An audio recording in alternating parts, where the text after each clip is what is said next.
सार्थक Kundu Kundu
All right, hi everyone, good evening. Yeah, hi, good evening Kushal, good evening Samarth. Hi Aditya, hi Tanmay. Hi Harsh. Hi Gaurav. All right. ठीक है, सो हमारा आज chemical equilibrium chapter complete करने का target है. आप लोगों को लास्ट क्लास का होमवर्क मैंने भेजा था. आई एम अज्यूमिंग कि वो आप लोगों ने अभी तक अटेम्प्ट नहीं करा होगा. ठीक है, but do take out time to attempt that and after today's class फिर बचा हुआ बाकी का बुकलेट आप टारगेट कर सकते हो कंप्लीट करने के लिए. ठीक है. नाउ लास्ट टाइम हमारा थोड़ा सा डाउट डिस्कशन रह गया था of the previous to previous homework. मैंने कहा था आपको हम लोग इसको कंटिन्यू कर लेते हैं. Now these were the doubts that were collated during the last class. ठीक है, डीपीपीज के डाउट कोलेट नहीं हुए थे. डीपीपीज के मैं अलग से कर लूंगा. अभी पहले ये जो बचे हुए क्वेश्चंस थे गेट इक्विप टू मेंस के साथ and other questions of DPPs, उनका डिस्कशन कर लेते हैं. ठीक है, तो क्विकली इस डिस्कशन को क्लोज करेंगे. गेट इक्विप टू मेंस के, ठीक है, जो कुछ क्वेश्चंस बचे हुए हैं उनको मैं डिस्कस करके अभी क्लोज कर लेता हूं. So question number 12 and 17 are the next in line. ठीक है, so get equip to main, इसमें question number 12. 12th question is more of a, you can say, conceptual question. ये जो boiling होता है, right, it occurs at constant T, P condition, right. तो जो हमारा liquid phase है, vapor phase है, right, इन दोनों का equilibrium रहता है and they are going to have the same kinetic energy. ठीक है, the average kinetic energy is going to be the same, क्योंकि इसके बाद जो एनर्जी हम लोग सप्लाई करते हैं to take the molecules from liquid state to the gaseous state, that all goes into this potential energy. जो लेटेंट हीट हम लोग सप्लाई करेंगे, that goes in conversion in overcoming this potential energy barrier. ठीक है,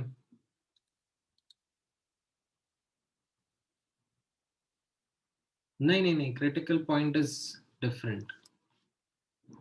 critical point is when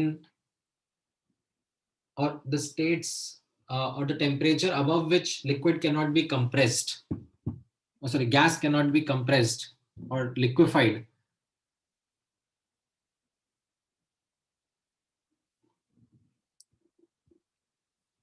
ठीक है, इसमें just to bring in more clarity, ठीक है, तो ये तुमने ये पॉइंट पूछ लिया है अभी,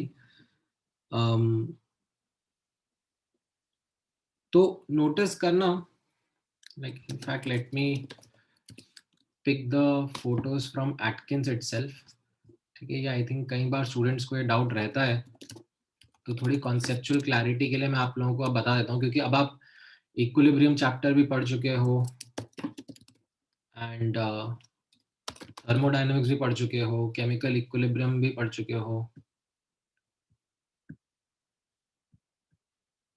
ठीक है, just give me one moment, थोड़ा सा ढूंढने दो।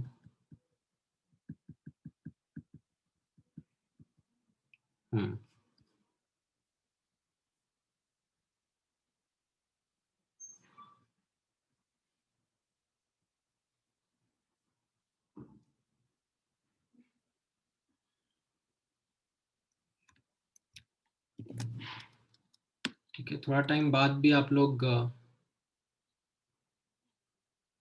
ऑब्जर्व करोगे, बट मैं अभी एक आइडिया देना चाहूंगा। This is called as a phase diagram, ठीक है, phase diagram of a substance, ठीक है, कोई भी प्योर सब्सटेंस है, for example let say iron, ठीक है, या फिर वाटर, ठीक है, वाटर के केस में ये जो लाइन है इसका स्लोप थोड़ा सा नेगेटिव रहता है, क्योंकि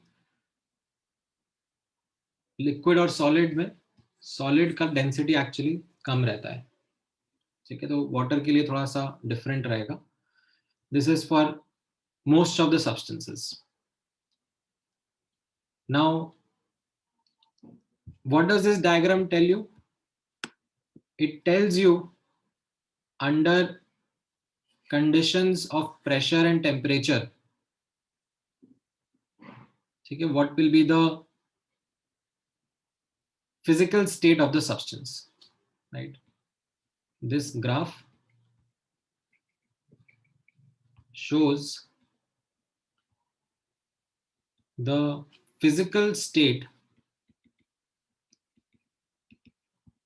of a substance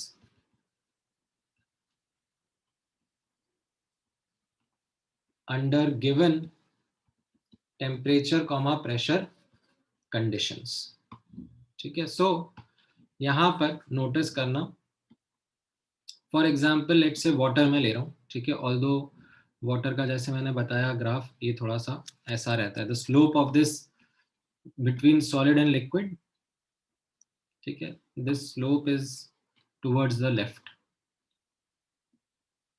ठीक है। अब इसमें नोटिस करना, अगर मैं आपको प्रेशर का वैल्यू बता दूं, टेम्परेचर का वैल्यू बता दूं और आप उसको प्लॉट करोगे तो आपको सब्सटेंस का फेज क्या होगा वो पता पड़ जाएगा। It can be in solid phase, liquid phase और वेपर फेज, ठीक है। बियॉन्ड दिस टेम्परेचर टीसी, ठीक है, क्रिटिकल टेम्परेचर, ये आपने गैसियस स्टेट में पढ़ा था, बियॉन्ड दिस टेम्परेचर, ठीक है, we call the substance to be in super critical state. What is that super critical state? यहां पर आप नोटिस करोगे that there is no distinction between liquid and vapour, ठीक है, in this super critical state, right. इसके आगे अगर temperature भी है और आप कितना भी प्रेशर लगा दो, you will not achieve liquid state, ठीक है। लिक्विड स्टेट यहाँ लेफ्ट हैंड साइड में मिलेगा, इस टेम्परेचर पे, क्रिटिकल टेम्परेचर से कम टेम्परेचर है, आप प्रेशर बढ़ाओगे बढ़ाओगे तो you can actually liquefy a gas, ठीक है। So temperature greater than Tc, gas cannot be liquefied. ये आपका क्रिटिकल स्टेट के आगे का, क्रिटिकल टेम्परेचर के आगे का ऑब्जर्वेशन रहता है. ठीक है. नाउ क्रिटिकल पॉइंट क्या होता है वो तो खैर आप लोगों को पता ही है, वो हम लोगों ने डिस्कस किया हुआ है पहले. अब इस ग्राफ में बॉइलिंग पॉइंट कहाँ पे होता है, तो नोटिस करना, depending upon at what pressure the external pressure is, आपको बॉइलिंग पॉइंट पता पड़ता है. So for example if P external is 1 atm, ठीक है, तो उसके करस्पॉन्डिंग जो भी टेम्परेचर होगा that is your boiling point. 1 atm external pressure के करस्पॉन्डिंग जो भी लिक्विड और वेपर के बीच का डिस्टिंक्शन आएगा, जहां पे लिक्विड और वेपर के बीच की बाउंड्री को कट कर रहा होगा, वो आपका बॉइलिंग पॉइंट होगा.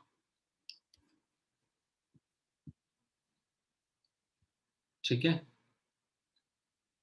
बॉइलिंग पॉइंट समझ में आया. अगर आप एक्सटर्नल प्रेशर चेंज कर दोगे, ठीक है, लेट्स से आप शिमला में चले गए, एक्सटर्नल प्रेशर कम हो गया, तो आप नोटिस करोगे दैट कम एक्सटर्नल प्रेशर के करस्पॉन्डिंग बॉइलिंग पॉइंट भी कम हो जाता है.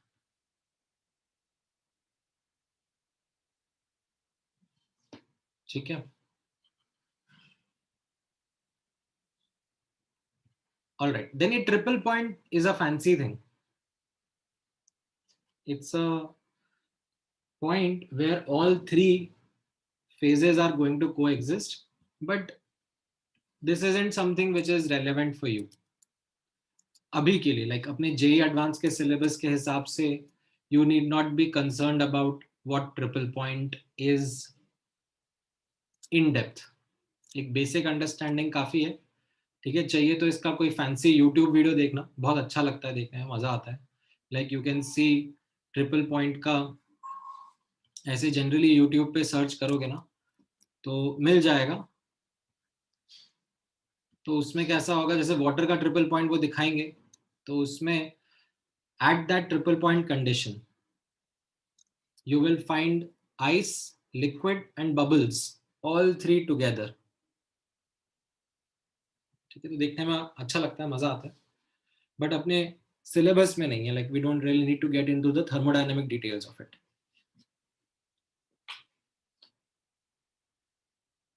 ठीक है. हम्म, ये सॉलिड फेज का रीजन है, ये लिक्विड फेज का रीजन है, ये वेपर फेज का रीजन है. ठीक है, ये जो लाल लाल लाइनें हैं, right, these are called as phase boundaries. So this is a boundary between solid and vapor phase, right? तो मतलब मान लो इस कंडीशन में सॉलिड रखा हुआ है, ठीक है, इस प्रेशर और इस टेम्परेचर पे, and I decide to increase its temperature, then it will directly go from solid to vapour phase. ठीक है, इस बाउंड्री को क्रॉस करते मैं टेम्परेचर बढ़ाऊंगा तो वो सब्लिमेट हो जाएगा. ठीक है, so that is solid liquid boundary, so sorry, solid vapor boundary. You have solid liquid boundary also, you have liquid vapor boundary also. तो इसको हम लोग फेज डायग्राम कहते हैं, P versus T diagram, which gives you the perspective of the physical state in which the substance would be under given temperature pressure conditions. इसमें I wanted you to notice critical temperature and boiling point temperature. ठीक है, critical temperature is much more than the boiling point temperature. ठीक है, तो ये एक छोटा सा आइडिया आपको रखना चाहिए. आगे भी आएगा, आगे एक चैप्टर रहेगा लिक्विड सॉल्यूशन, उसमें वापस से इस डायग्राम को मैं रेफर करूंगा.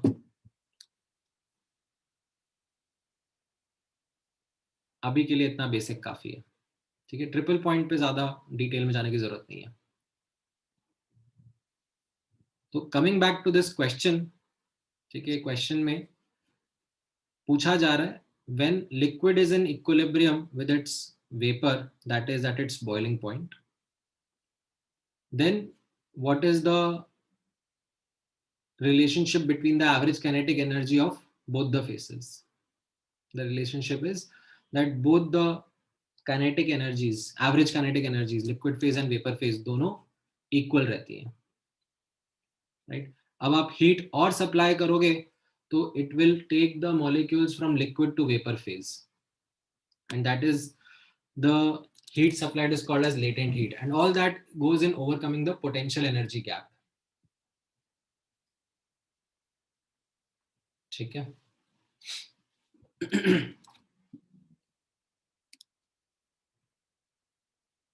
हाँ हाँ, इनफैक्ट मैं इसको थोड़ा सा आपके लिए एडिट कर ही देता हूँ.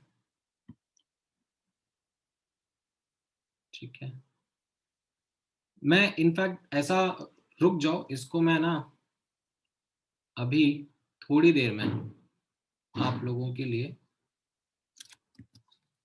Let me actually put it in the notes itself. मैं आज एक टॉपिक पढ़ाने वाला हूँ जिसमें ये काम आएगा.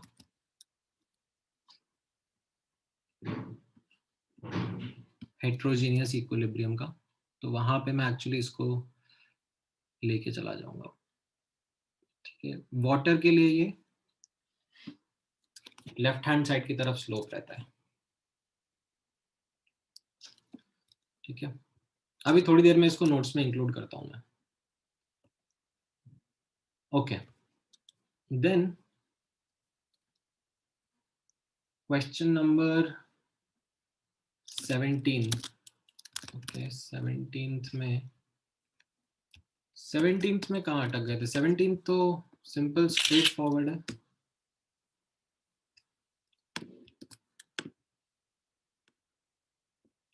For the reaction Kc is this much, what concentration of NaOCl must be put in a 4-liter vessel at the start in order to achieve 1 molar concentration of NaOCl? तो मतलब इसमें कहाँ अटक गए?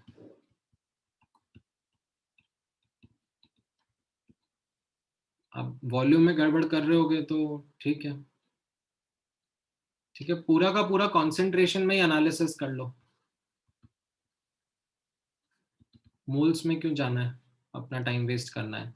सी कॉन्सेंट्रेशन मान लो इक्विलिब्रियम पर C minus 2x और ये x हो जाएगा, right. And Kc will be equal to 2x का square into x upon C minus 2x का square, and the other equation will be that C minus 2x is equal to 1 molar. तो दो equation, दो variable हैं, C और x दोनों solve हो जाएगा.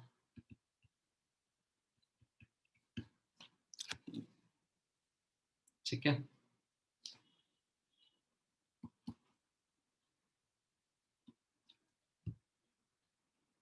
then 19th and question number 5. okay, 19th तो स्ट्रेट फॉरवर्ड है. ये तो हम लोगों ने थर्मोडायनेमिक्स, ये एक तरीके से थर्मोडायनेमिक्स की याद दिला रहा है आपको.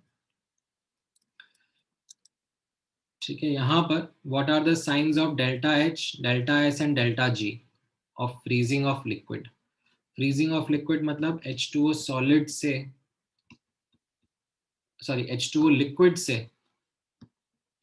H2O सॉलिड में जा रहा है, तो एंट्रोपी तो डिक्रीज हो रही है, राइट. लिक्विड से सॉलिड में जा रहे हैं तो delta S is less than 0.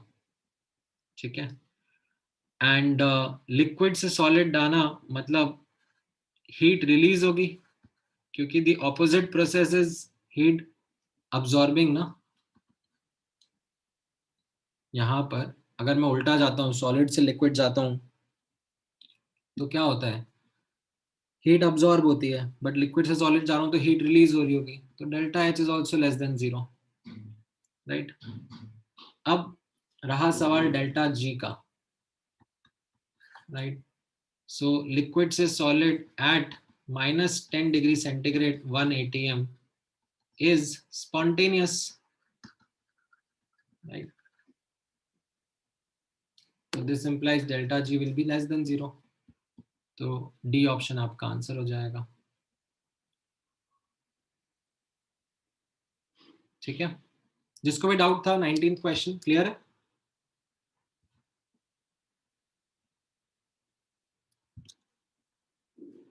All right.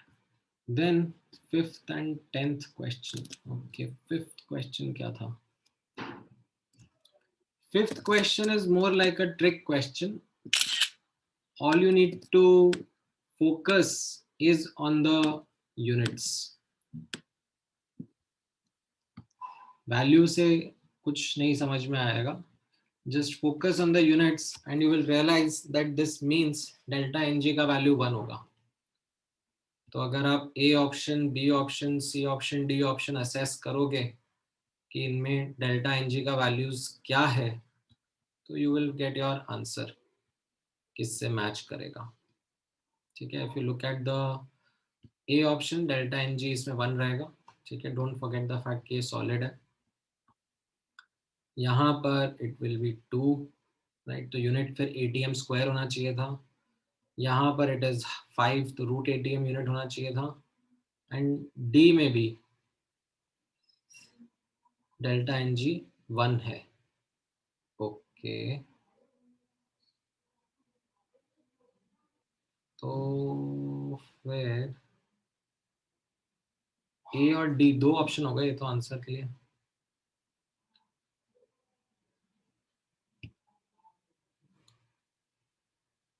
Three minus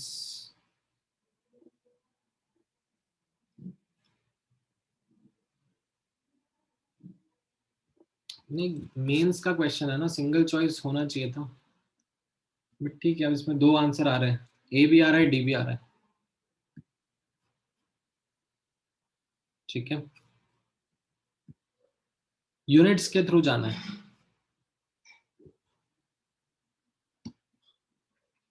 ठीक है, go with the units, that is what is providing a hint कि इसका यूनिट एटीएम है, मतलब डेल्टा एनजी 1 होना चाहिए. ओके, देन 10th क्वेश्चन आपसे पूछा जा रहा है, starting with 1 mole of O2 and 2 moles of SO2, equilibrium for formation of SO3 was established. V is the volume of the vessel, 2x is the number of moles of SO3 present, equilibrium constant is. ठीक है ना? हाँ, ये question actually गड़बड़ है. ठीक है, this is गड़बड़. Can anyone tell me why it is a गड़बड़ question? What is the गड़बड़ in this question?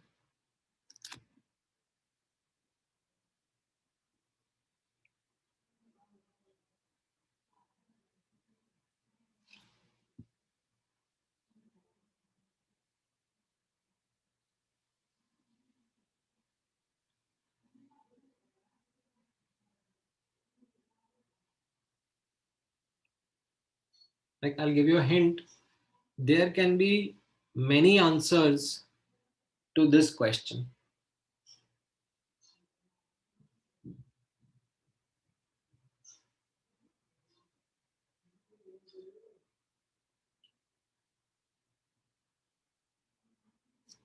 हाँ, आपका आंसर करेक्ट आया होगा, नो डिनायल, एंड वो पीछे से मैच भी करा होगा. But I am saying that is one of the correct answers. The गड़बड़ is that reaction is not mentioned. मैं कुछ भी कोफिशिएंट ले सकता हूं ना अपने हिसाब से. Correct Purna, I can write the equation in what ever way that I want. इन्होंने यहाँ पर अज्यूम कर लिया that this is the reaction, SO2 plus O2 is giving SO3, and इन्होंने coefficients 2, 1 और 2 assume करके solve कर दिया. Had they given some other coefficients, मान लो ये 1, 1/2 और 1 होता, right? तो फिर मेरा अलग फॉर्म रहता ऑफ द के। ठीक है, ये इसमें ध्यान देने लायक पॉइंट है। बाकी तो ठीक है, बाकी तो there is nothing else to be bothered about. ये 2 माइनस 2x होगा, ये 1 माइनस x होगा, ये 2x होगा, क्योंकि दिया हुआ है 2x मोल्स है इक्विलिब्रियम पे। अब आप Kc का एक्सप्रेशन लिख लेना by dividing by the volume. ये मोल्स है, ठीक है, दिस इज मोल्स एनालिसिस। तो उसके बाद आप Kc का एक्सप्रेशन लिख सकते हो खुद से। All right, 22, 32, 25। 22 में 22, ऑल राइट, 22 में 22 तो हो जाना चाहिए। 22 is doable. It isn't something which is a difficult question. 2A2B is giving A2 plus B2. Kp is total pressure. ठीक है, and 4 moles of A2B is given. Right? तो यहाँ पर Kp is equal to Kx into P total raised to the power of delta Ng. ठीक है, and mole analysis, ये मेरा choice रहेगा। मुझे कैसे स्ट्राइक करा ये कि मैं मोल एनालिसिस करूं और Kp Kx का एक्सप्रेशन यूज करूं? As I said, with practice. Mole का डेटा दिया हुआ है, ठीक है, अल्फा वगैरह पूछा जा रहा है, और Kp और P टोटल का इंफॉर्मेशन प्रोवाइड किया जा रहा है, उनके बीच का रिलेशनशिप। तो मुझे ये स्ट्राइक कर गया दैट ये चीज़ें यूज करनी है। बाकी तो अपना अप्रोच है, वो हम लोग यूज करेंगे। सबसे पहले अपने अप्रोच में हम लोग रिएक्शन लिखते हैं, ठीक है, फिर अपना फॉर्मेट लिखते हैं, start, reacted, produced, equilibrium, and then analysis कर रहे हैं, मोल्स में एनालिसिस कर रहे हैं। 400 minus 2x plus 2x plus x, so 4 minus 2x 2x x, right. अब x कैसे सॉल्व कर रहे हैं? ये kp का एक्सप्रेशन यूज करके, kp is equal to kx into p total raised to the power of delta ng। so kx कैसा रहेगा? ये 2x अपॉन टोटल मोल्स हो जाएंगे 4 plus x raise to the power of 2 into x upon 4 plus x divided by 4 minus 2x upon 4 plus x का whole square into P total raise to the power of 1 is equal to kp। And यहाँ पर kp और p total बराबर दिया हुआ है तो cancel out हो जाएंगे। क्वाड्रेटिक सॉल्व करना पड़ेगा, उससे यू विल गेट x, ठीक है। एंड अल्फा क्या रहेगा? इसमें जल्दबाजी मत करना। Alpha will be 2x upon 4 moles reacted upon initial moles, ठीक है, and then you will get the rest of the answers. अब मैं क्वाड्रेटिक सॉल्व नहीं कर रहा हूँ, but you should realise what the approach for this problem solving was, ठीक है। Alright, then 32 and 25। 25 में क्या है? 25 तो मतलब favoured by low pressure. What do you mean by favoured by low pressure? मतलब P increases, what happens? Reaction shifts towards more gas moles, right? ये हमारा LCP का अंडरस्टैंडिंग है। अगर आपको ये अभी तक प्रैक्टिस नहीं हुआ है तो फिर प्रैक्टिस करो, और you can go mathematically also and look at the delta NG values and comment. अब यहाँ पे more gaseous moles, more gas moles in forward direction, ये किस में दिख रहा है? In which option do you see that? Only and only C option में दिख रहा है। ए और बी में तो डेल्टा एन जी जीरो है, लाइक दोनों तरफ बराबर मोल्स हैं, और डी में रिएक्टेंट साइड पे ज्यादा मोल्स हैं, तो it is only C option which is coming out clearly, ठीक है। 32 तो हमने क्लास नोट्स में करा है ना। दिस वाज समथिंग ये हो सकता है हाँ आपका कल डाउट रह गया हो, but I think this was done in class yesterday जब मैंने इनर्ट गैस का रोल डिस्कस किया था। ठीक है, मोल फ्रैक्शन में ये इनर्ट गैस लेना होता है। ठीक है, ऑलराइट, हैविंग सेड दिस, अब आप मुझे इसमें से डाउट बता दो।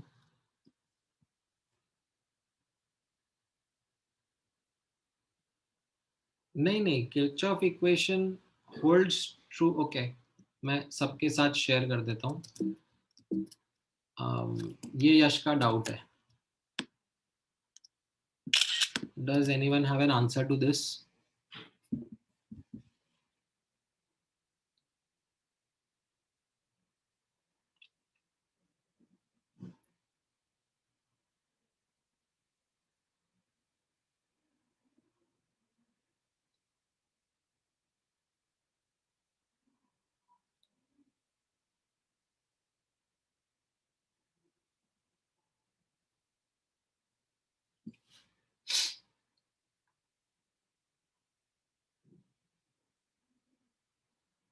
किरचॉफ इक्वेशन क्या होता था? What was Kirchhoff equation? Variation with temperature. That is what Kirchhoff equation used to tell us about delta H, and let's say if we take it to delta S also. अब standard state में have I mentioned temperature to be a particular value? Standard state में आपने notice किया होगा, मैंने इसीलिए starting में भी इंसिस्ट किया था, temperature isn't a part of the definition of standard state. वो तो कुछ दिया नहीं होता है तो हम लोग 298 केल्विन लेके चलते हैं, but temperature isn't part of definition of standard state. तो delta H naught and delta S naught value जो है ये टेम्परेचर के साथ में चेंज हो सकती है। मतलब I can very well right Kirchhoff equation in both these ways. Delta H at T2 is equal to delta H at T1 plus integral delta Cp reaction dt. ठीक है, और अगर स्टैंडर्ड एंथैल्पी चेंजेस हैं तो उनके लिए भी मैं ये लिख सकता हूं।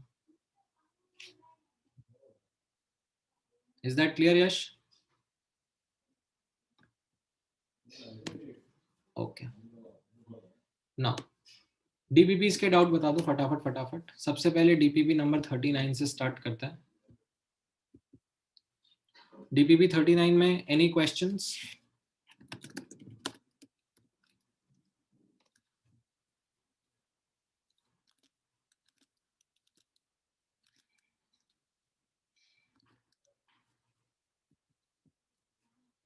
Question number 1 and question number 8। Okay, 6 और 7 भी है, ठीक है। सबसे पहले क्वेश्चन नंबर 1 देख लेते हैं। 1 में कहाँ अटक गए?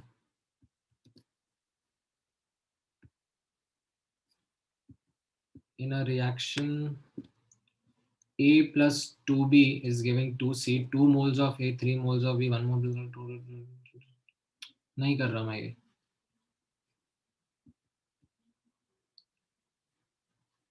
ठीक है, टू इजी, अभी नहीं कर रहा मैं इसको। You should be able to do and get the answer. Question number 8 multiple students ने पूछा है, so is there like some particular like calculation which is garbad for the gases reaction XO plus O2 giving XO2 the equilibrium constant, अरे फिर से इन्होंने reaction नहीं दिया यार। ठीक है, ये ऐसा ये होता है, मतलब गड़बड़ कर देते हैं ये। They should have given the reaction. किसका के है? Should have given the reaction with KC, right? तो आई थिंक अगर आप नीचे आंसर्स में सोल्यूशन में देखोगे तो it corresponds to this equation, 2xo plus O2 is giving 2xO2। ठीक है, इसका केसी दिया हुआ है एंड इसका 1 मोल, इसका 2 मोल 1 लीटर वेसल में है, एंड देन फिर आपको सॉल्व करना है। और इसमें भी ये क्या नॉनसेंस है, इसमें आपको हाँ अप्रोक्सीमेशन लग जाएगा। ठीक है, आई वुड से अप्रोक्सीमेशन आप यूज कर सकते हो, अदरवाइज क्यूबिक कहाँ सॉल्व करने बैठेंगे। ठीक है, सो केसी इज इक्वल टू 2x की पावर 2 अपॉन 1 माइनस 2x की power 2, 2 minus x is equal to 10 की power minus 4 is very small। ठीक है, तो you can take the approximation that x is much less than 1। ठीक है, मतलब you can take this approximation over here। या तो ये बहुत छोटा है या ये बहुत छोटा है, इन दोनों में से this is the one which is likely to be, अच्छा नहीं सॉरी, न्यूमरेटर स्मॉल होगा ना। हाँ, numerator is small, very small, numerator is small मतलब x अप्रोचेस 0। तो यहाँ पर आप लिख सकते हो KC can be written as 2x का स्क्वायर अपॉन 1 का स्क्वायर 2 की पावर 1। तो ये आपका x का आंसर कितना आ जाएगा, √2/2, 1/√2 इंटू 10 की power -2। Is it much less than 1? The answer is हाँ, ये वैलिड है, इतना बुरा नहीं है। और आप इसके हिसाब से आंसर कर देना। ठीक है,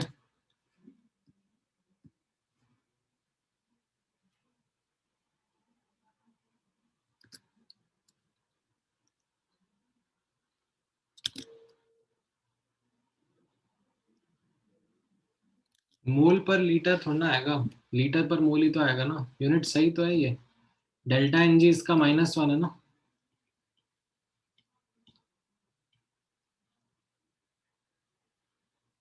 तो molar square upon molar square upon molar, तो 1 अपॉन मोलार। ठीक है ना, ऑलराइट। देन इसमें 6 एंड 7 भी पूछा है। 6th में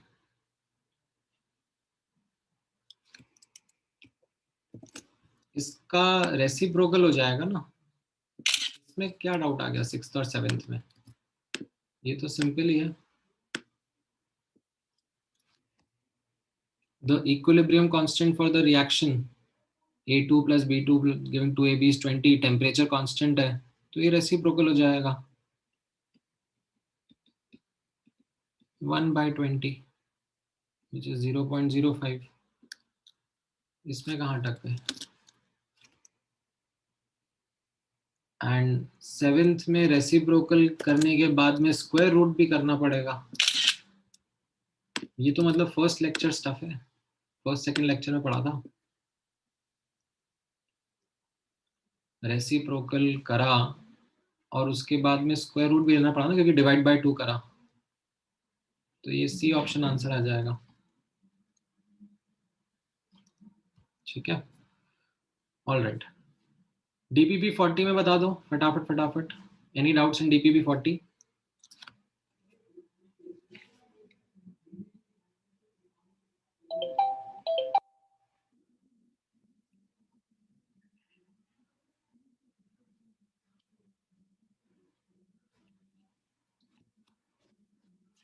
Any questions in DPP 40?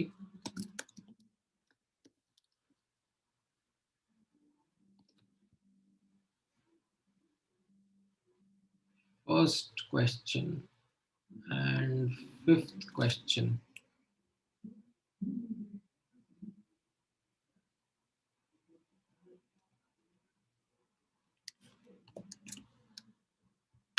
तो फर्स्ट क्वेश्चन में क्या दिक्कत है?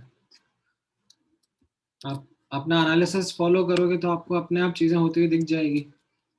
Like CH3 COCH3 is dissociating into CH3 CH3 plus CO, right? Initial pressure is 100. ठीक है, तो 100 minus P and P हो जाएगा, right? And जो mole fraction है CO का, that can be written in terms of pressure also, partial pressure also. So P upon 100 plus P is 1/3, right? Implies P कितना हो रहा है ये? 3P 2P 2P 50 हो गया, है ना? तो K कितना आ जाएगा? KP will be equal to P into P upon 100 minus P. तो 50 into 50 upon 50, that is 50 mm Hg. That's it.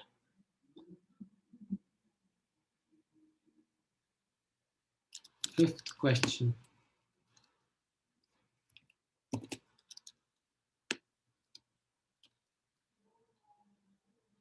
वो बाय मोल्स ले लो यश, बाय वॉल्यूम जो लिखा हुआ है ना, take it to be by moles, जो यूडियोमेट्री में है ना, वही कॉन्सेप्ट.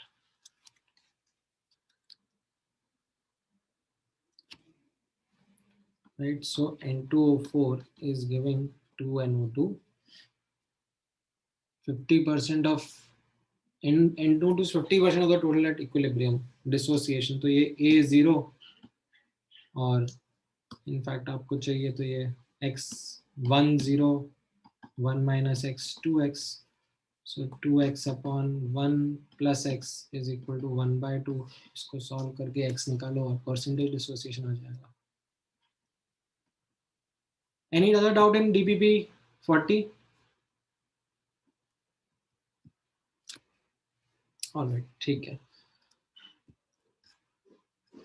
ग्रेट. आगे बढ़ते हैं, फिर अपना चैप्टर खत्म करते हैं आज का. Let me just quickly take up that phase diagram.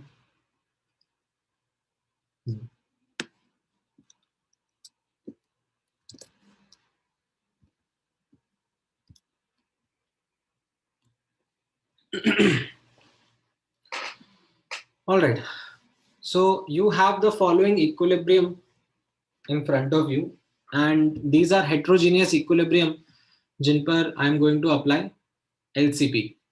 हाँ, simultaneous equilibrium भी आज कर लेंगे. So you have an equilibrium like H2O liquid and H2O gas के बीच में, ठीक है, या फिर certain salt mix having an equilibrium with the moisture content. अब what will be the effect of temperature and effect of pressure? That is what we are trying to understand over these equilibrium. ठीक है. Now, as you can see and understand, this is an endothermic process. Like liquid से gas जाने के लिए heat supply करनी पड़ती है, या किसी सॉल्ट को डिहाइड्रेट करना है, उसमें से मॉइस्चर कंटेंट रिमूव करना है, तो उसको हीट अप करना पड़ता है, राइट? क्योंकि ये जो वाटर मॉलिक्यूल्स हैं ये कोवलेंट बॉन्डेड या हाइड्रोजन बॉन्डेड होंगे क्रिस्टल के साथ में. तो अगर ये एंडोथर्मिक प्रोसेस है, which is an expected knowledge from you, so you should be able to say that if I increase the temperature, equilibrium would shift in the forward direction. ठीक है. Also notice करना यहाँ पर effect of pressure कैसा रहेगा. You can again think by LCP that pressure increase करने पर equilibrium lesser gaseous moles की तरफ shift करता है, right? और you could have also thought of that delta Ng is positive. delta Ng positive है मतलब P न्यूमरेटर में है of QP का एक्सप्रेशन, तो P बढ़ाऊंगा Q बढ़ जाएगा, शिफ्ट बैकवर्ड हो जाएगा. ठीक है, तो ये आपको समझ में आया.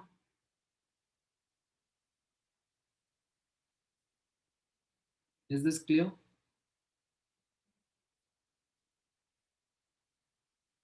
All right. On these lines, what about this equilibrium? H2O solid and H2O liquid. What will be the effect of temperature and pressure on this equilibrium? If I increase temperature, in which direction will the equilibrium shift? If I increase pressure, in which direction will the equilibrium shift?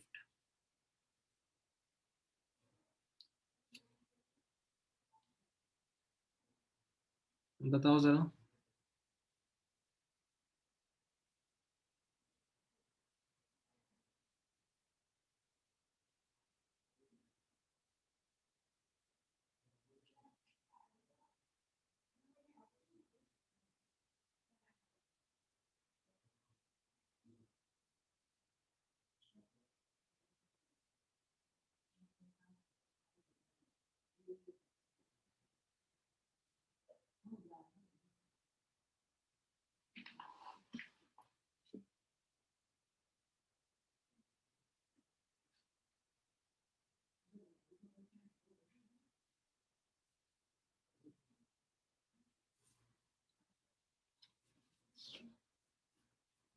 Okay, I'm getting certain answers. Temperature का तो काफी easy है. Temperature का तो I am sure सभी दे पा रहे हैं. दैट टेम्परेचर मैं बढ़ा दूंगा तो इक्विलिब्रियम फॉरवर्ड शिफ्ट होगा. ठीक है. But what about pressure? Pressure का किसके पास में आंसर है? ठीक है. इसमें what I would like to highlight is delta N G equal to 0 will be incorrect. ठीक है. Don't write it as delta N G equal to 0 and फिर उसके बाद बोल दो नो इफेक्ट. ठीक है. यहाँ पे the thing is delta N G is not defined. Delta N G define करने के लिए यहाँ पर एटलीस्ट वन गैशियस स्पीशीज होनी चाहिए ना. ठीक है. एटलीस्ट वन गैशियस स्पीशीज रहनी चाहिए. तो हम इसको कैसे आंसर करते हैं? इसको आंसर करने के लिए अब मैं आपको एक न्यू पीस ऑफ इंफॉर्मेशन आपको बता रहा हूँ. ठीक है. तो ये न्यू पीस ऑफ इंफॉर्मेशन को ग्रास्प करना. इसका डेरिवेशन थर्मोडायनेमिक्स में है. ठीक है. dg is equal to vdp minus sdt वाली जो इक्वेशन थी. ऑल्दो मैं बता भी दूंगा तो आपको याद नहीं रहने वाला. तो आपका सिर्फ इसका इतना सा पर्सपेक्टिव ध्यान में रखना दैट जब हम प्रेशर बढ़ाते हैं, ठीक है, when we increase the pressure, equilibrium shifts towards more dense phase. ठीक है. यहाँ पे हाँ ये लिखा है ना, ये स्टेटमेंट इसको देखो, ये आप स्टेटमेंट ध्यान रखना. As pressure is increased the equilibrium shifts towards lesser volume और higher density. ठीक है. ऐसे हेट्रोजीनियस इक्विलिब्रियम के लिए आप ये ध्यान में रखोगे जहां पर आपको डेल्टा एनजी डिफाइन करने को नहीं होगा. ठीक है. तो यहाँ पर अब ये नॉलेज आपसे एक्सपेक्टेड है that you would know H2O solid and H2O liquid में किसकी डेंसिटी ज्यादा है. ठीक है. This is something which is expected knowledge from you, that density of water is more than ice. So the equilibrium shift towards more dense phase, more dense substance, that is H2O liquid. तो यहाँ पर melting of ice is favored by higher pressure and of course higher temperature. ठीक है. अब ये इस लड़की ने यहाँ पर 3 फेज डायग्राम बनाया है बट सही से नहीं बनाया. बच्चे नोट्स भी अच्छे से कॉपी नहीं करते हैं. कोशिश तो है बट चलो ठीक है. मैं ये 3 फेज डायग्राम मैं यहाँ पे चिपका देता हूँ जो अपन ने अभी समझा था ना थोड़ी देर पहले. यहाँ पे चिपका देना चाहिए मुझे.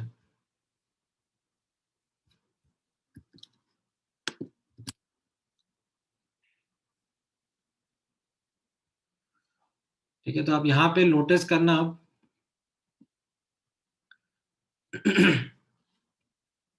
if you will notice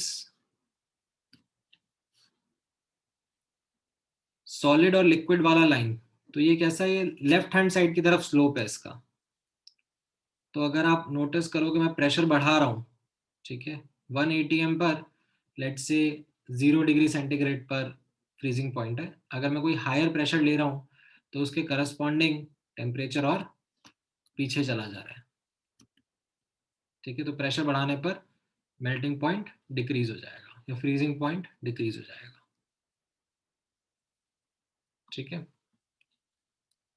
यहाँ पर अगर मैं प्रेशर बढ़ा दूंगा तो उसके करस्पॉन्डिंग फ्रीजिंग पॉइंट टेम्परेचर कम हो जाएगा। 1 atm पर ही कितना है, 1 atm पर it will be this 0 degree centigrade.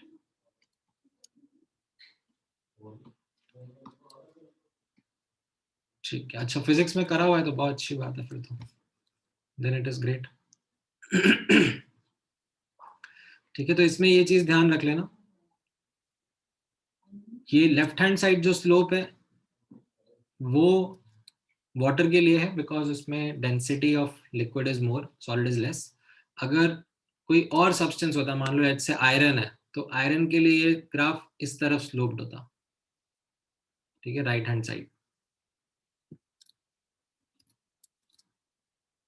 तो उसमें प्रेशर इंक्रीज करने पे मेल्टिंग पॉइंट या फ्रीजिंग पॉइंट बढ़ जाता है।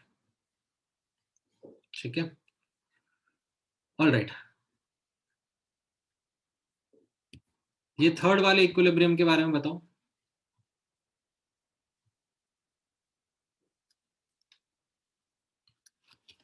हाँ, नहीं यहाँ पर समर्थ आपका मोल्स ऑफ गैशियस स्पीशीज का एग्जांपल नहीं चलेगा ना, यहाँ पर डेल्टा एनजी डिफाइंड ही नहीं है। लाइक इसका आप क्यूपी केपी लिखोगे तो वो आप क्या बोलोगे, क्योंकि ये सॉलिड और लिक्विड है ना, तो इसमें जो आपका एक्टिविटी का अप्रोक्सीमेशन है वो actually isn't something effective for analysis. That's why I have specifically mentioned over here that delta ng is equal to 0 isn't correct. Delta ng here is not defined. इसमें आपको मैथमेटिकली मैं जिस तरीके से अभी तक दिखा आ रहा था वैसे नहीं दिखा सकता।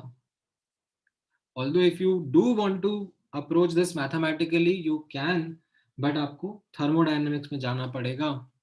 एंड ये जो अपन ने गिब्स हेल्महोल्ट्ज इक्वेशन ऑब्जर्व करी थी, dg is equal to vdp minus sdt, this will be the indicator, but मैं उस डेरिवेशन में जाना ही नहीं चाह रहा।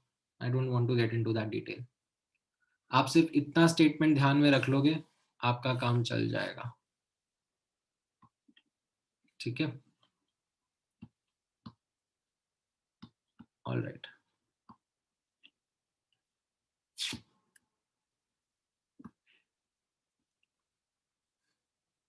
ये वाले के लिए बताओ, थर्ड वाले एग्जांपल के लिए ग्रेफाइट और डायमंड के बीच का इक्विलिब्रियम है, what will be the effect of temperature and pressure. Now delta H इस रिएक्शन का पॉजिटिव है because of the fact that standard enthalpy of formation of graphite is 0, whereas diamond would be something positive. तो positive minus 0 is positive, तो delta H positive है। And density के बारे में भी आपको एक फेयर एनफ आइडिया है दैट ग्रेफाइट और डायमंड में किसकी डेंसिटी ज्यादा है।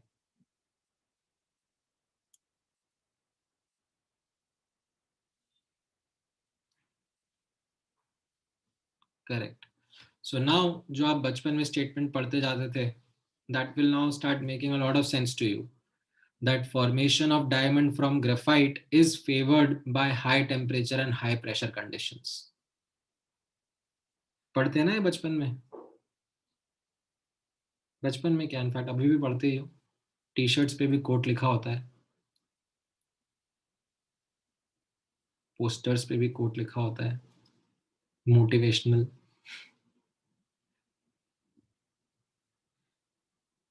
समझ में आया ये वाला?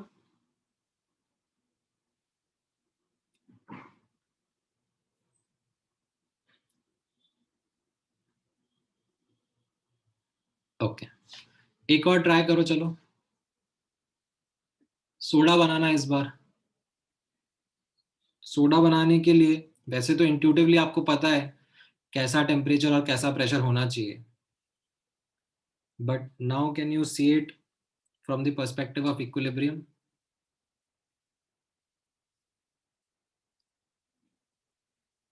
सोडा बनाना है मतलब CO2 गैस को पानी में डिसॉल्व करना है। तो what will it be favoured by? What are the favourable temperature pressure conditions?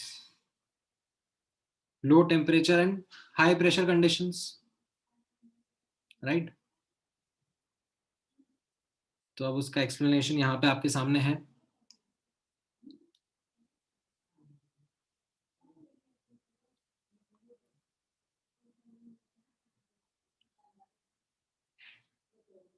दिख रहा है?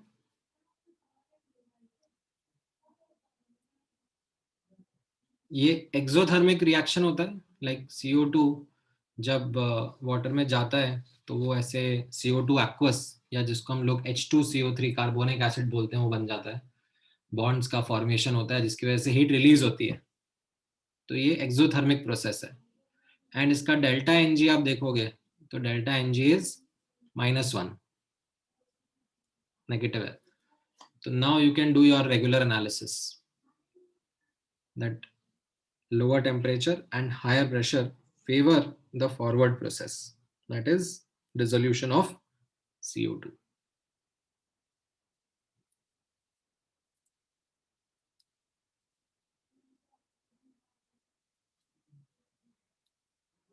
ठीक है, क्लियर है? ये हेटेरोजेनियस इक्विलिब्रियम समझ में आ रहा है?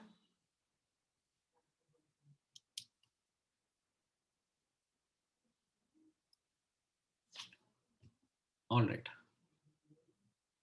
एक और एग्जाम्पल है क्या? ठीक है, इतने एग्जाम्पल है। डायमंड वाला एग्जाम्पल दोबारा एक्सप्लेन करूं? डायमंड वाले एग्जाम्पल में क्या है? कहाँ गया?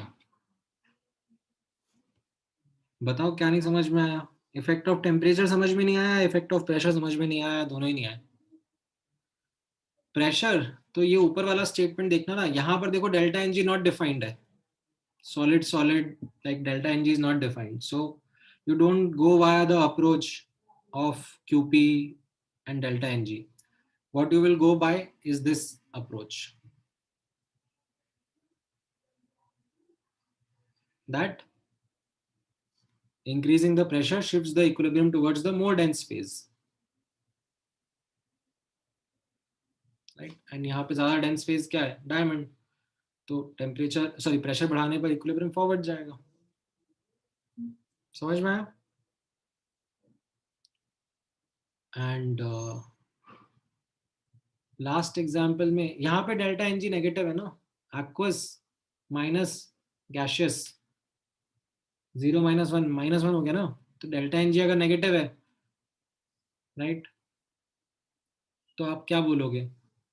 पी डिनोमिनेटर में है तो क्यूपी, लाइक प्रेशर बढ़ाने पर क्यूपी कम हो जाएगा, इक्विलिब्रियम फॉरवर्ड शिफ्ट हो जाएगा। और you can just simply say that the equilibrium shifts towards the lesser gaseous moles. Where are lesser gaseous moles? In the forward direction. ठीक है? All right. Now let's come to this last topic of the chapter, simultaneous equilibrium. Now what do I mean by simultaneous equilibrium? ठीक है, इसमें notice करना, to और मोर equilibrium, ठीक है, to और मोर equilibrium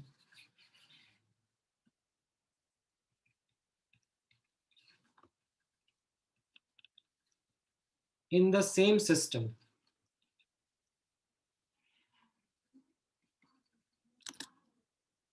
with one or more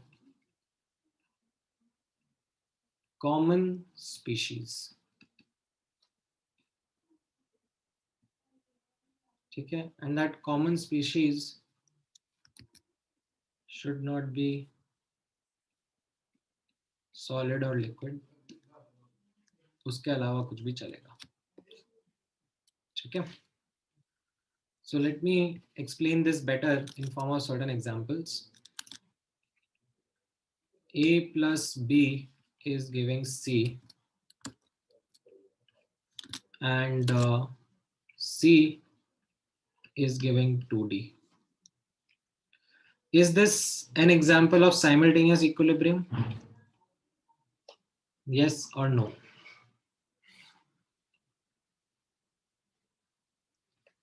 Like एक ही vessel के अंदर ये दोनों रिएक्शन हो रहे हैं, right?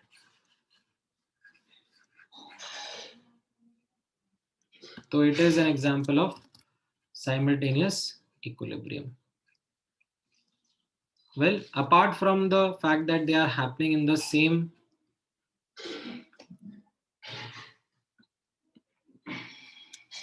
vessel, notice that C is the common species.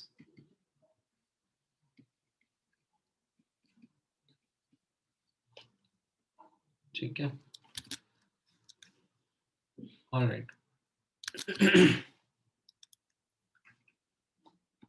A is giving B plus C, B is giving C plus D, D is giving C plus E. ये सब एक ही वेसल के अंदर हो रहा है. Is this the case of simultaneous equilibrium?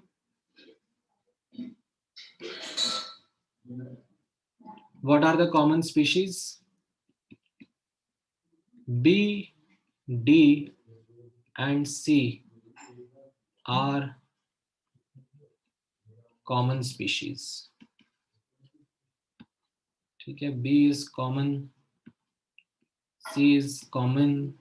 ठीक है, तीनों में इनफैक्ट C तो D is also the common species. ठीक है, the thing is that these common species are to be counted or will matter if they aren't solid or liquid. Solid or liquid रहेगा तो फर्क नहीं पड़ता ना. We don't even consider their activity, so it doesn't really matter. That is what I wanted to say by this statement. That should not be, the common species should not be solid liquid. Okay, then it is not something which is really said to be common. Right? If I have something like this example, A is giving B plus C and D is giving 2E. What about this? Is this a case of simultaneous equilibrium? Not a case of simultaneous equilibrium, because there is no common species between the two equilibrium. ठीक है. Now, ये तो understanding हुई simultaneous equilibrium की.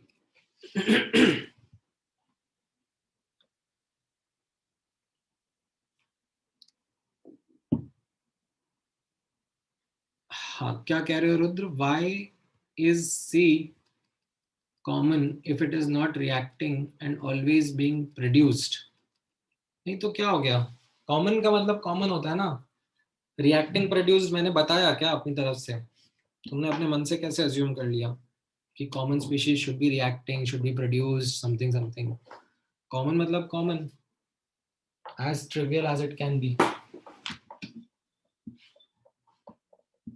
तुम खुद ही खुद के लिए प्रॉब्लम क्रिएट कर रहे हो और डाउट बना रहे हो.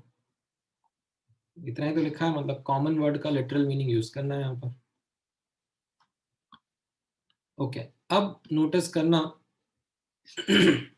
that if I was to solve these equilibriums, तो notice करना the approach for solving. That is what is the key learning is going to be. Approach for solving simultaneous equilibrium. Now, let me explain this approach with an example. So, let's say the example is in this way. If we begin with 1 mole each of A and B in a 1 liter vessel, and the following equilibrium are established.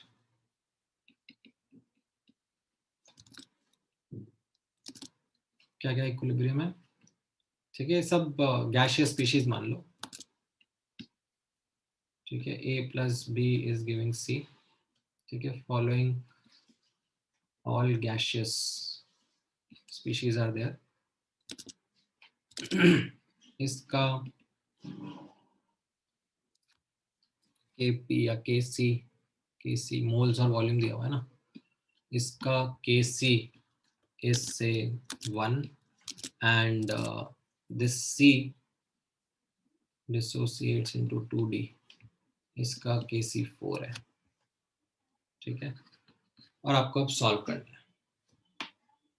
ठीक है, now आप लोग मत solve करने जाओ अभी. Let me explain how we have to proceed with this.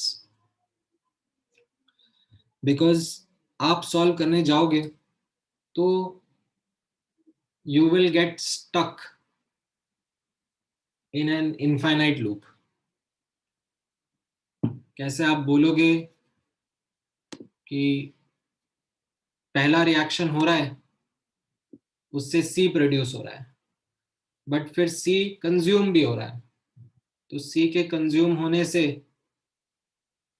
पहला reaction affect हो जाएगा,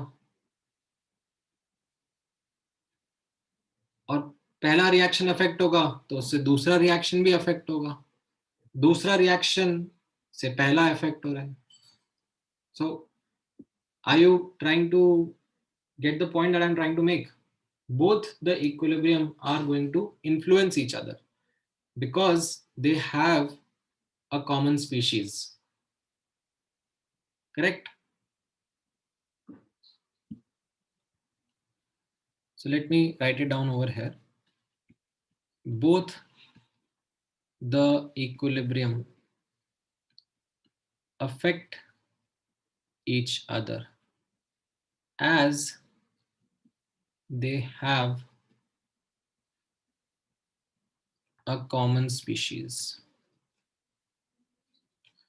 So what is the approach that we are going to take when solving for equilibrium? Now, the approach is don't bother about how things happen before equilibrium is achieved. ठीक है, don't bother about how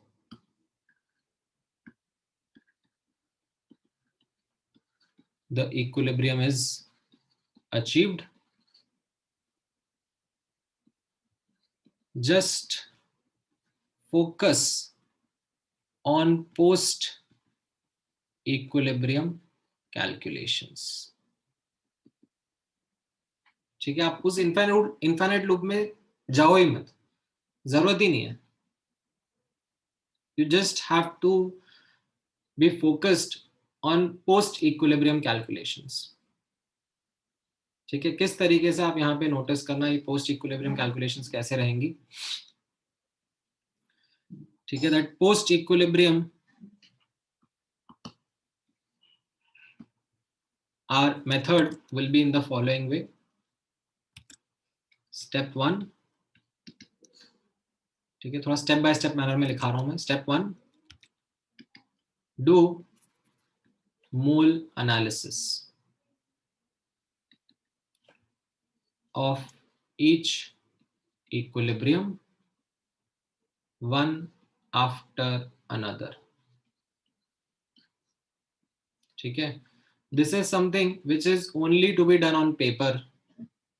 ठीक है, तो मैं एक के बाद एक करूं, फर्क नहीं पड़ेगा, ठीक है। इन रियलिटी, ठीक है, practically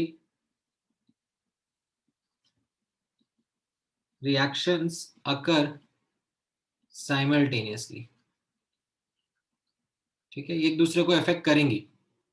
but as I said, जब मुझे एनालिसिस करना है तो मैं ड्यूरिंग द रिएक्शंस क्या हो रहा है, जब तक इक्विलिब्रियम नहीं आया, मैं उसके बारे में नहीं फोकस करना चाहूंगा, because the more I think about that, the more I will get confused. I just focus on post equilibrium calculations, and उसमें मैं एक के बाद एक भी एनालिसिस करूंगा इक्विलिब्रियम्स का, तो I don't have a problem, ठीक है। देन स्टेप 2, ठीक है, this is the most important step which will need some practice. This step is ensure concentration of common species is same throughout the analysis. ठीक है, कैसे? Common sense से, ठीक है। This is something which will require you to practise a bit. मैं समझाता हूं, ठीक है। कॉमन स्पीशीज को सेम रखना है थ्रू आउट द एनालिसिस, वो कैसे होगा? Let me give you certain examples and show it to you. And then finally, the step 3, solve variables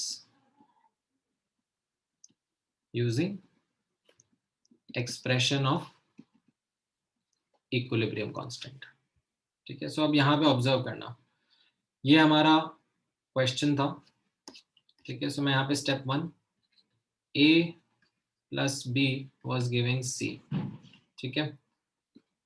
पहले इसको लिख देता हूँ, started with 1 mole of each, ठीक है, 1 लीटर वेसल के अंदर। अब इक्विलिब्रियम पे क्या होगा? 1 minus x, 1 minus x, x। तो ये पहले का मैंने मोल एनालिसिस कर लिया। अब मैं दूसरे के मोल एनालिसिस पे आ रहा हूँ। c is giving 2d, start and equilibrium, right. ये कितना है? x, ठीक है। इसके बाद कर रहा हूँ ना, तो ये x आ गया यहाँ पर, ये कुछ भी नहीं था। इक्विलिब्रियम पे कितना हो जाएगा? से x minus y, और ये 2y। Now before I start using the Kc and forming the equation, I need to ensure that the common species का concentration is same throughout. So how do I do that? यहाँ पे notice करना, पहले reaction से x moles of C produce हुआ and दूसरे में y consume हो गया, राइट। तो एक्चुअल में C कितना है? कॉमन सेंस क्या बता रहा है आपको?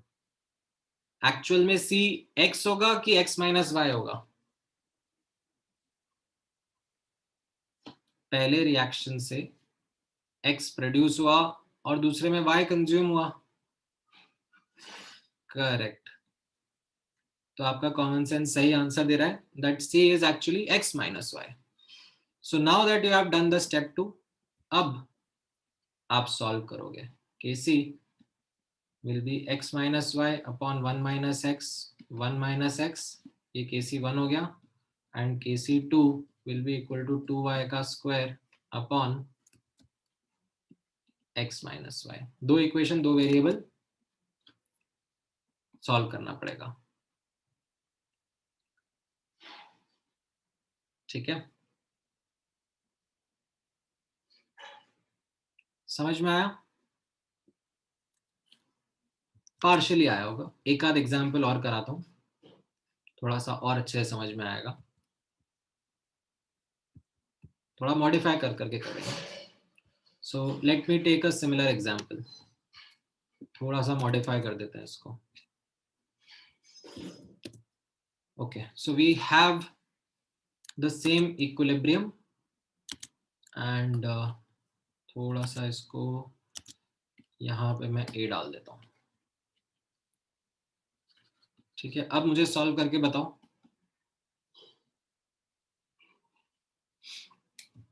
हमने एक के बाद एक एनालिसिस करा इक्विलिब्रियम का, but that doesn't change the fact that they are going to achieve equilibrium eventually. हो सकता है कि एक रिएक्शन पहले इक्विलिब्रियम अचीव करने की कोशिश करे, दूसरी बाद में करे, बट है तो साइमल्टेनियसली ना। तो इट वुड नॉट मैटर किसको पहले लिखो किसको बाद में लिखो।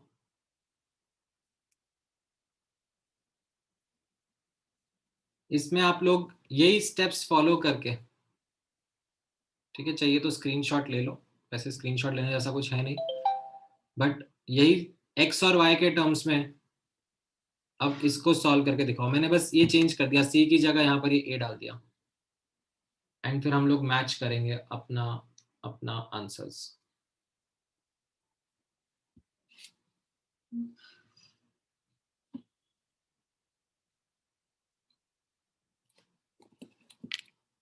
फटाफट फटाफट करो।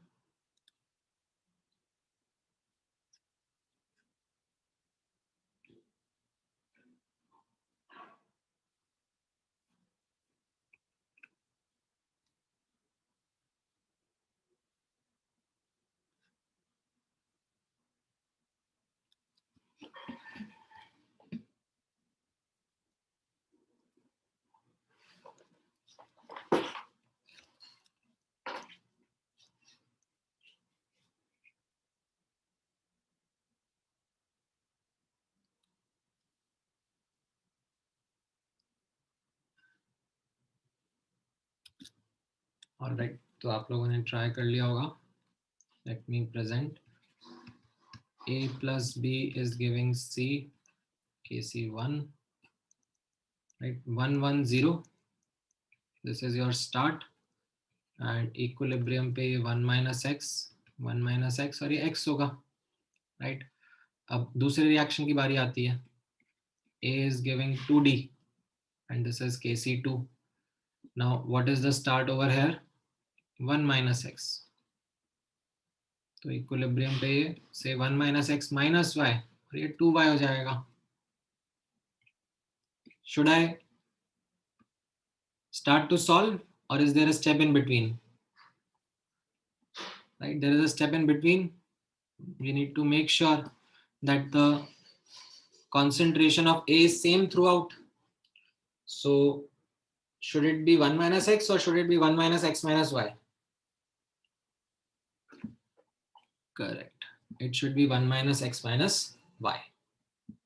And now you can solve. Now you can write Kc1 will be equal to x upon 1 minus x minus y, 1 minus x, and Kc2 will be 2y का square upon 1 minus x minus y. ठीक है, great. अब एक question आप लोग try करोगे, ठीक है, होना चाहिए आपसे, shouldn't be a big challenge, थोड़ा सा डिफरेंट है as compare to what I have shown to you, ठीक है, बट शुड बी मैनेजेबल।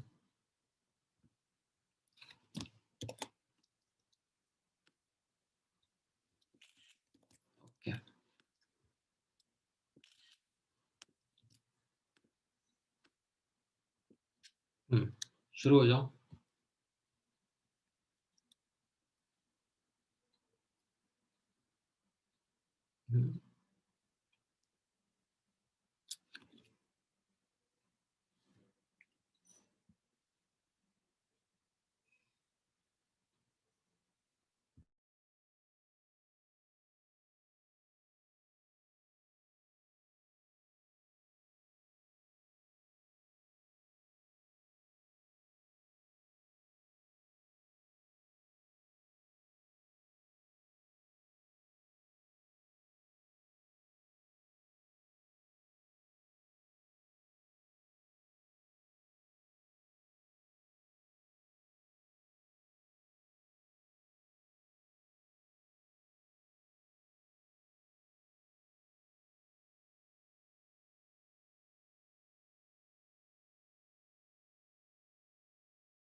हाँ तरुण, एक्स वाई जेड 3 वेरिएबल लेके हो जाएगा। करो तो सही, पेन चलाओ, देखो जब तक पेन नहीं चलाओगे तब तक नहीं समझ में आएगा।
ऑल राइट,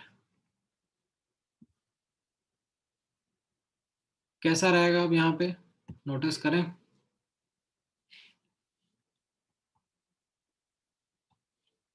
ठीक है, एक एक करके चलना है। a plus 2b is giving 3c। ठीक है, पहला है। b प्लस d, ठीक है, थोड़ा जगह छोड़ छोड़ के लिखता हूँ क्योंकि मुझे पता है जगह लगेगी। a b plus d is giving 2e। ठीक है, and 3b plus 2a is giving 4f। ठीक है, 3b plus 2a is giving 4f। एक एक करके चलेंगे। यहाँ पे क्या क्या बोला जा रहा है, that 3 reaction simultaneous C, E and F at equilibrium are 3, 2 and 4 and 1 liter vessel and A, B, D initial moles दिए हुए हैं। तो ये 8 मोल्स, ये 8 मोल्स, ठीक है, एंड डी के बारे में 2 मोल्स। ठीक है, जो डी को बाद में देख लेंगे, आ जाएंगे वहां पे। पहले फर्स्ट रिएक्शन पे फोकस करते हैं। ठीक है, 880 दिस वाज स्टार्ट। तो इक्विलिब्रियम पे क्या रहेगा, 8 minus x, 8 minus 2x and 3x। ठीक है, अब नेक्स्ट इक्विलिब्रियम पे आ जाऊंगा। तो b कितना है यहाँ पर, 8 माइनस 2x, ये 2 है, ये 0 है, तो ये कितना रहेगा अब यहाँ पे, लेट्स से y कंज्यूम हो जाएगा। तो 8 minus 2x minus y, 2 minus y and 2y। ठीक है, नाउ अब थर्ड इक्विलिब्रियम में b कितना है, b यहां से कितना आ रहा है, 8 माइनस 2x माइनस y, और a कितना था, 8 minus x।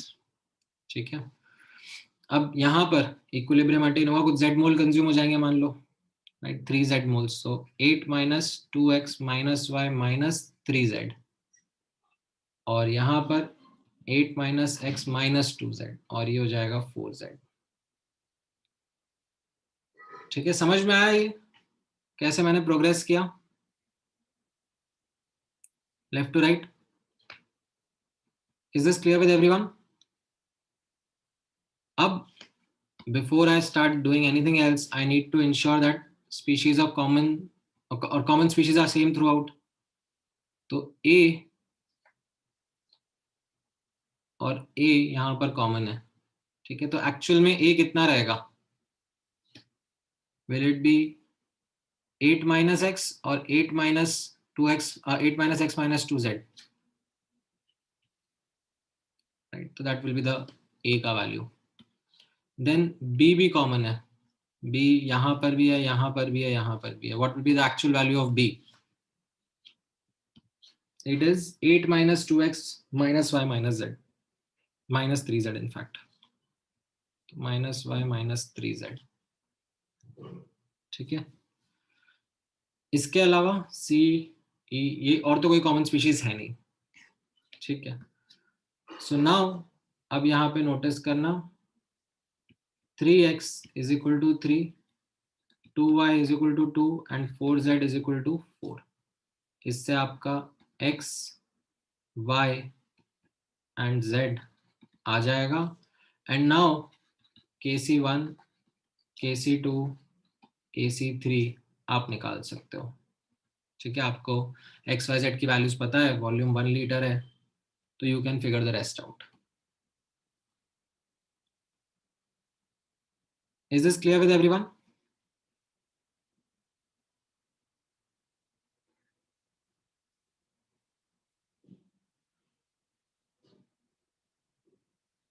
Great.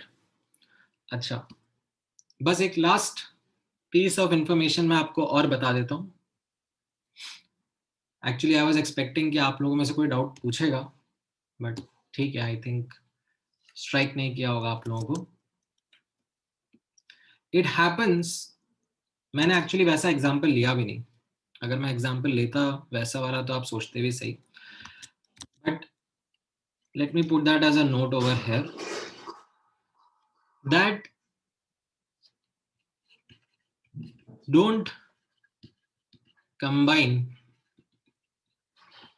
simultaneous equilibrium before solving. What do I mean by this? ठीक है, यहाँ पे नोटिस करना. Let me explain this with an example. So यहाँ पर let's say you have this equilibrium, A is giving B plus C.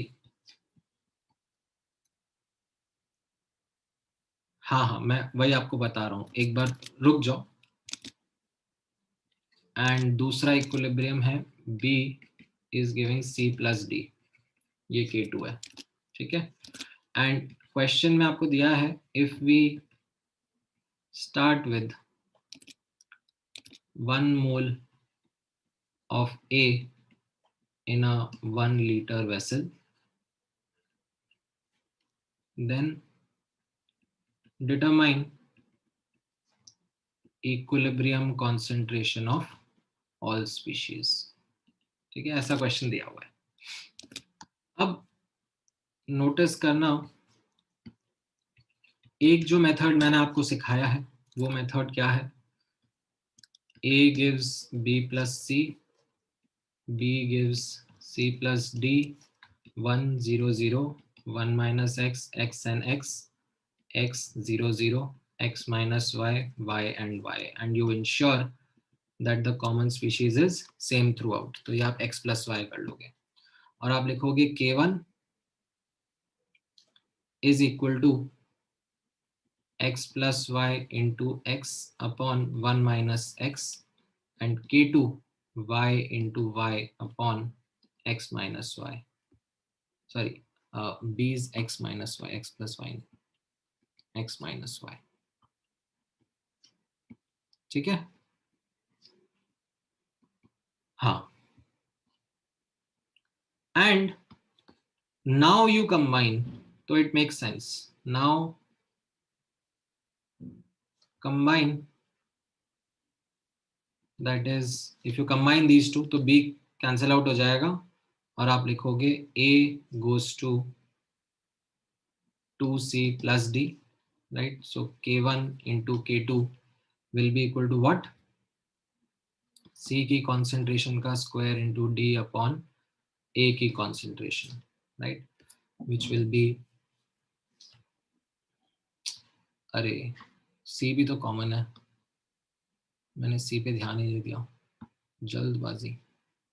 b भी common था और c भी कॉमन था, पहले ही स्टार्ट कर गया सॉल्व करना, तो ये भी x था। ठीक है, मैं दोबारा लिख देता हूँ ताकि आप लोगों को कंफ्यूजन नहीं हो। ठीक है, 1 0 0, right, 1 minus X, X and X, X X 0, X minus Y, X plus Y, Y, and ये हो जाएगा x माइनस वाई और ये रहेगा x प्लस वाई। ठीक है, हाँ अभी ठीक है।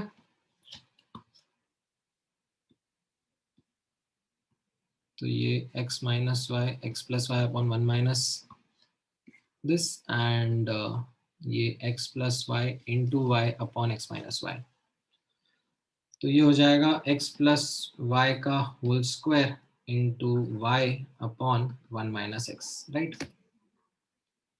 तो ये आपको दिख रहा है, ठीक है, तो ये आपने सही करा। नाउ कंबाइन आफ्टर एनालिसिस, ठीक है, तो it will be correct, it will make sense that k1 into k2 you can C now. But अगर मैं पहले कंबाइन कर लूंगा बिफोर एनालिसिस तो वो गड़बड़ हो जाएगा। ठीक है, कंबाइन बिफोर एनालिसिस इज गड़बड़, मेजर गड़बड़। कैसे आप यहाँ पे नोटिस करोगे, मैं लिख दूंगा a इज गिविंग व्हाट, इनको कंबाइन कर लूंगा तो b कैंसिल आउट हो जाएगा, a is going to give 2c plus d, है ना, और ये k1 into k2 हो जाएगा, और फिर मैं ऐसे लिखूंगा start equilibrium 1 0 0 1 minus z 2 z z, and मैं अगर ऐसे सॉल्व करने लग जाऊंगा k1 into k2 is equal to 2z का square into z upon 1 minus z, this is absolutely गड़बड़। यहाँ पे क्या गड़बड़ हुआ, can anyone tell me what is the blunder that I made? I assumed कि b है ही नहीं, और आई कैन से दैट जितना भी प्रोड्यूस हुआ पूरा का पूरा कंज्यूम हो गया, बट ऐसा तो नहीं है ना, कुछ ना कुछ क्वांटिटी बी का हो सकता है डेफिनेटली एट इक्विलिब्रियम, जैसे यहाँ ऊपर शो हो रहा है। तो you shouldn't combine before the analysis, that's a blunder. Is this clear?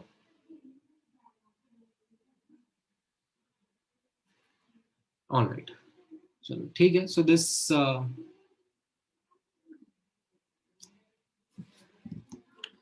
वो इसीलिए मैंने यश करा है because otherwise your head start spinning around.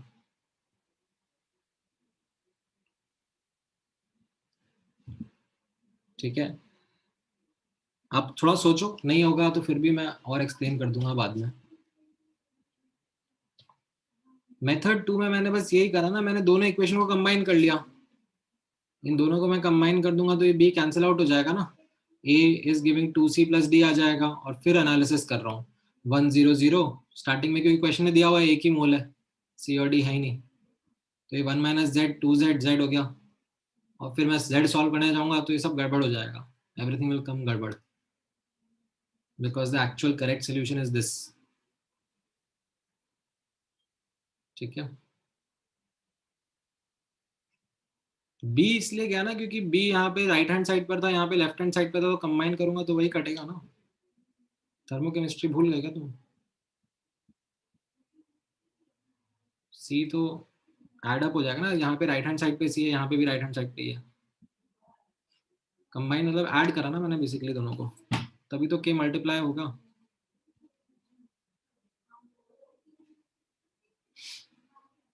ठीक है, all right, so this finishes our chapter of chemical equilibrium. अब हम लोग आयनिक इक्विलिब्रियम का डिस्कशन शुरू करेंगे नेक्स्ट क्लास में, एंड जो भी आपके डाउट्स रहेंगे वो भी विल टेक केयर, एक एक करके सॉल्व करते जाएंगे। आयनिक इक्विलिब्रियम की खास बात ये रहेगी कि उसमें हर एक क्वेश्चन ही साइमल्टेनियस इक्विलिब्रियम का रहेगा, तो कैसे हम मैनेज करेंगे उसको वो आप अब नोटिस करोगे। ठीक है, हाँ अभी आप केमिकल इक्विलिब्रियम का पूरा बुकलेट कर सकते हो। ठीक है, ऑन प्रायोरिटी जो मैंने पिछला होमवर्क दिया था, आई लास्ट क्लास में दिया था, अपलोड किया था ग्रुप पे आज, वो आप ऑन प्रायोरिटी करो ताकि हम लोग नेक्स्ट क्लास में उसको डिस्कस कर पाए, एंड देन बाकी का बचा हुआ बुकलेट भी आप फिर टाइम के साथ साथ करते जाओगे। हाँ तो कल से मतलब, हाँ कल एक्चुअली आयनिक इक्विलिब्रियम, कल अपना क्लास है, मैं आयनिक इक्विलिब्रियम स्टार्ट कर दूंगा, थोड़ा सा डाउट डिस्कस करेंगे और थोड़ा सा आयनिक इक्विलिब्रियम पढ़ेंगे। ठीक है, स्टार्टिंग पार्ट थोड़ा सा थियोरेटिकल है आयनिक इक्विलिब्रियम का, like I will talk about acids and base and water and pH scale, तो थोड़ा स्टार्टिंग का पार्ट, वैसे भी कुछ होमवर्क मिलेगा नहीं आयनिक का, तो आप वो टाइम यूज करके केमिकल इक्विलिब्रियम कंप्लीट करना। ठीक है, एटलीस्ट स्टार्टिंग के 2-3 लेक्चर तक आयनिक में कुछ होमवर्क नहीं मिलेगा। चलो, all right, thank you guys, take care, bye bye.